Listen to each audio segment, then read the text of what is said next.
নমস্কার বন্ধুরা, welcome to my channel Mithu রান্না। আশা করি সকলে সুস্থ আছেন ও ভালো আছেন। আজ আমি আপনাদের জন্য নিয়ে চলে এলাম দুর্দান্ত স্বাদের দই কাতলা ভাপা রেসিপি। দারুণ সুস্বাদু এই দই কাতলা একবার আপনারা অতি অবশ্যই করে দেখবেন। ঝটপট তৈরি হয়ে যায়। এই দই কাতলা ভীষণ পরিমাণে লোভনীয় এবং সুস্বাদু হয়। কলা পাতায় দই কাতলা অতি অবশ্যই একবার আপনারা করে দেখবেন। অত্যন্ত লোভনীয় হয়। যে কোনো অনুষ্ঠানের দিন করে ফেলবেন, দেখবেন সকলে ভীষণ পছন্দ করে খাবে। তাহলে চলুন এই ঝটপট তৈরি করে ফেলা দই কাতলা আপনাদের আজকে করে দেখাচ্ছি। দেখতে থাকুন, আশা করি সকলের ভালো লাগবে। দই কাতলা করার জন্য প্রথমেই একটি কড়াই বা প্যানে দিয়ে দেবো সামান্য পরিমাণে সর্ষের তেল। সর্ষের তেলটা দিয়ে খুব ভালো করে চারদিকে সর্ষের তেল ছড়িয়ে দেবো, যাতে কলা পাতাটা পুড়ে না যায়। তাই আমি এখানে সামান্য পরিমাণে সর্ষের তেল দিলাম। এরপর দিয়ে দেবো কলা পাতা। এই কলা পাতা খুব ভালো করে আগে ধুয়ে পরিষ্কার করে নিয়েছি। তারপরে দিয়ে দিলাম কলা পাতা, 2 থেকে 3টে কলা পাতা দিয়ে দেবো।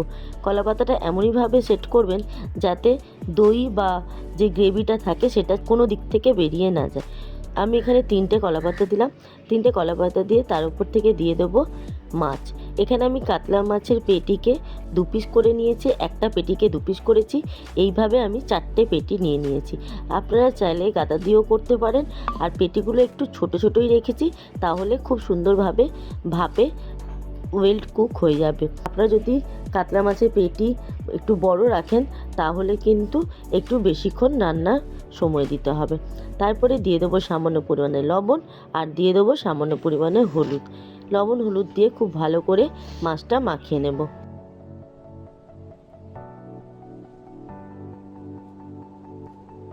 খুব সুন্দরভাবে মাছের গায়ে লবণ হলুদ মাখানো হয়ে গেছে। এবার একটা পেস্ট তৈরি করব। পেস্ট তৈরি করার জন্য এখানে আমি মিক্সির জারে আগে থেকেই নিয়ে নিয়েছি টক দই। টক দই এখানে আমার 3 টেবিল চামচ মতো আছে। তার মধ্যে দিয়ে দিলাম সামান্য পরিমাণে চিনি আর দিয়ে দেবো সামান্য পরিমাণে লবণ। যেহেতু টক দই, চিনি দিলে স্বাদটা ব্যালেন্সড করে। এরপর দিয়ে দেবো 2টো কাঁচা লঙ্কা আর দিয়ে দেবো 4-5টা কাজু। এবার একটা মিহি পেস্ট তৈরি করে নিলাম। দেখুন পেস্ট আমাদের একদম রেডি। এরপর আগে থেকে লবণ হলুদ মাখানো মাছের মধ্যে পেস্টটা সম্পূর্ণ দিয়ে দেব। সম্পূর্ণ পেস্ট দিয়ে ওপর থেকে দিয়ে দেব 2টো কাঁচা লঙ্কা চিড়ে আর দিয়ে দেবো সামান্য পরিমাণে কাঁচা সর্ষের তেল। এখানে আমি 2 টেবিল স্পুন সর্ষের তেল ব্যবহার করেছি। আর দিয়ে দেবো বেরেস্তা। আগে থেকে আমি একটা গোটা পেঁয়াজের বেরেস্তা করে রেখেছিলাম, সেই বেরেস্তাটা দিয়ে দেবো।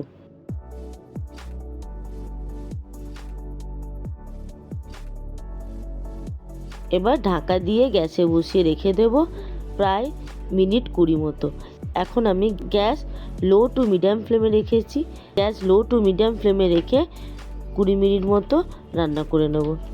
দেখুন কত সুন্দরভাবে ভেতরে ভাপে মাছটা সেদ্ধ হয়ে যাচ্ছে। একবার এইভাবে দই দিয়ে কাতলা মাছের ভাপা করে খাবেন, দেখবেন অত্যন্ত লোভনীয় স্বাদ হয়। কিন্তু একবার অতি অবশ্যই এইভাবে কাতলা ভাপা করার অনুরোধ রইল। দই কাতলা তো আমরা অনেকেই খেয়ে থাকি, কিন্তু এইভাবে দই কাতলা ভাপা করে খাবেন, দেখবেন অপূর্ব স্বাদ এবং দুর্দান্ত খেতে হয়। একদম পারফেক্ট তৈরি হয়ে গেছে, কালার চেঞ্জ হয়ে গেছে। আশা করি আপনারা দেখেই বুঝতে পারছেন মাছ পুরোই সেদ্ধ হয়ে গেছে। গ্যাস বন্ধ করে ঢাকা দিয়ে রেখে দেবো ঠান্ডা হওয়ার জন্য। খুব সুন্দরভাবে রান্নাটা একদম কমপ্লিট হয়ে গেছে, রেডি টু সার্ভ। আজকে আমার রেসিপি কলা পাতায় দই কাতলা। দেখুন কলা পাতাটা কতটা সুন্দরভাবে কালার চেঞ্জ হয়ে গেছে, আর মাছটা তো দেখেই বোঝা যাচ্ছে কতটা সুন্দরভাবে সেদ্ধ হয়েছে। অসাধারণ স্বাদের এই দই কাতলা ভাপা একবার অতি অবশ্যই করার অনুরোধ রইল। গরম ভাতের সাথে তো জাস্ট অসাধারণ লাগে। তাহলে আজকের আমার এই দই ভাপা রেসিপি আপনাদের কেমন লাগলো অতি অবশ্যই আমাকে কমেন্ট করে জানাবেন। ভালো লাগলে একটি লাইক করে দেবেন। আর আমার চ্যানেলে নতুন বন্ধু হয়ে থাকলে আমার চ্যানেলটি সাবস্ক্রাইব করার অনুরোধ রইল। সাবস্ক্রাইব করে পাশে বেল আইকনে অল নোটিফিকেশানটা অন করে দেবেন, তাহলে যখনই যা দেবো তৎক্ষণাৎ আপনাদের কাছে পৌঁছে যাবে। একবার অতি অবশ্যই এইভাবে দই কাতলা করে খাবেন এবং আমাকে কমেন্ট করে জানাতে ভুলবেন না কেমন লাগলো। আজ তাহলে আসি, খুব শীঘ্রই আসবো আরেকটি অন্য নতুন রেসিপি নিয়ে। ততক্ষণ ভালো থাকবেন, সুস্থ থাকবেন এবং সাবধানে থাকবেন। এতক্ষণ আমার সাথে থাকার জন্য অসংখ্য ধন্যবাদ।